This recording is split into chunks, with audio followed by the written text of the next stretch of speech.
How does it feel to open up at home with an 800? Feels good, close to home. Haven't run at this track before, but I'm excited. I can, sleep in my own bed tonight, and it'll be a good environment. So. How has it felt after a rough 2024 to be able to compete indoors and now outdoors and kind of pill the season? Yeah, it feels really good. I'm just grateful to be out here. Last year didn't get to run, so this year, really, it's just about having fun and finding my footing as a professional runner. So, yeah, hopefully just another building block tomorrow. Now talk about how you've I guess you said you had to change your stride and now the Achilles and all the injuries are clear?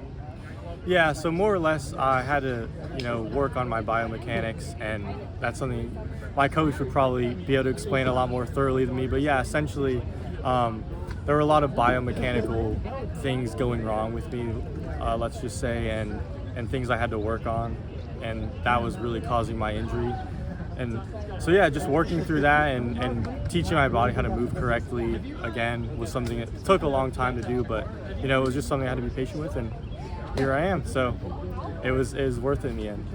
Now what does the rest of the season look like as you build towards Worlds? Yeah, I think it's one of those things you gotta try to pick your races right. So I'm trying to at least run a few more races in the States, and then maybe I'll end up going overseas or not. I haven't really decided yet, but yeah, I'm just gonna try to go to the races I feel like will get me where I need to be so that I can go to the trials confident and ready to race. Now is your training the same with Terrence, practicing at Life and with your parents?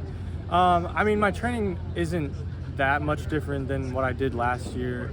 Obviously there's always going to be some changes when you switch coaches, but for the most part it's the same, like speed work, threshold work, event specific work, and then filling in the gaps with everything else. So yeah, it's just a lot of consistent workouts, trying to fill everything I can in terms of the training.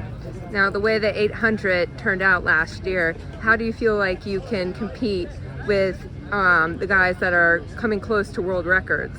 Yeah, it's just one of those things that, because it's been basically 2 years now since I have run the 800 at a really high level, it's one of those things I got to just kind of feel my way through it. I've already run a pretty good 600 indoors. That should indicate I'm in fairly good 800 shape, but obviously there's a lot more work to do. So, like I said, it's just got to stick to the process, got to keep working at it. And, I think, if everything goes as it should, then I'll be able to compete when the time comes.